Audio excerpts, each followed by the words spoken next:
The House on Willow Creek. Real horror story inspired by real American haunting cases.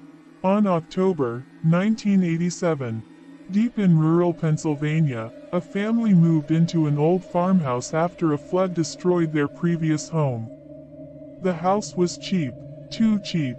The neighbors refused to speak about it. At first, strange sounds echoed through the walls at night. Then came the scratches on the doors. Then the whispers. And one morning, the youngest daughter woke up screaming, "There's a man standing beside my bed." She said his eyes were completely black. This story is inspired by real haunting cases in the United States, including the famous Smurl haunting and other alleged paranormal investigations. Biography +2. The Carter family had nothing left after the flood. David Carter, his wife Elena, their daughters Lily and Emma, and David's elderly mother packed everything into a rusted truck and drove toward Willow Creek Road. The farmhouse stood alone beside a dead cornfield. The paint peeled from the walls.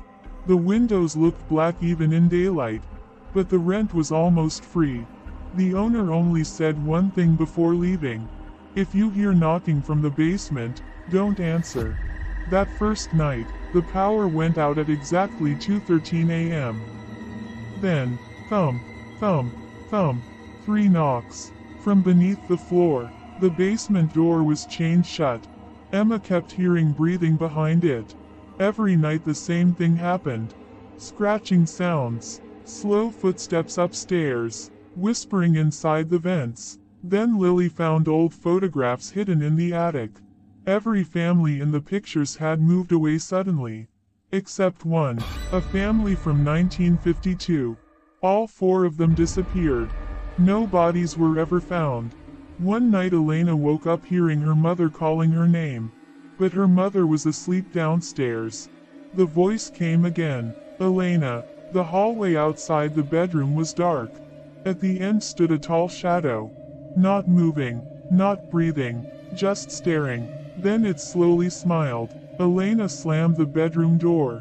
The scratching started immediately, long nails dragging across the wood. The family contacted a local priest. When he entered the house, he stopped walking. He stared toward the basement, then quietly whispered, "Something here hates this family." During the blessing, every light exploded.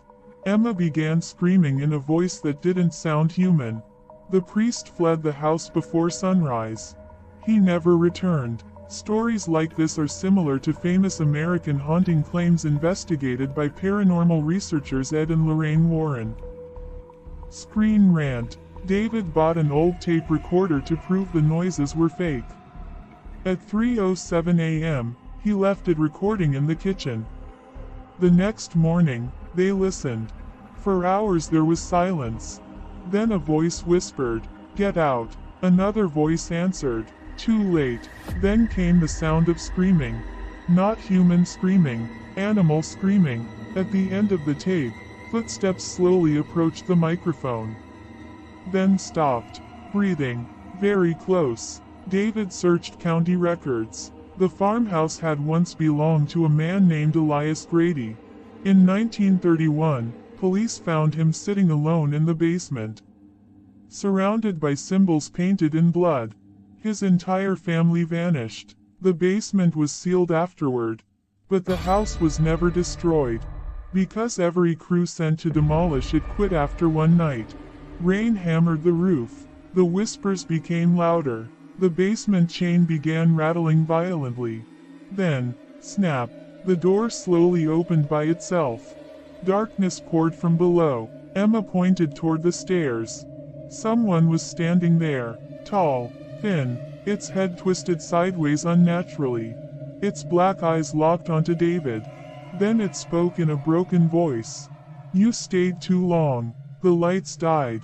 The family ran into the storm and never returned. Years later, travelers on Willow Cr.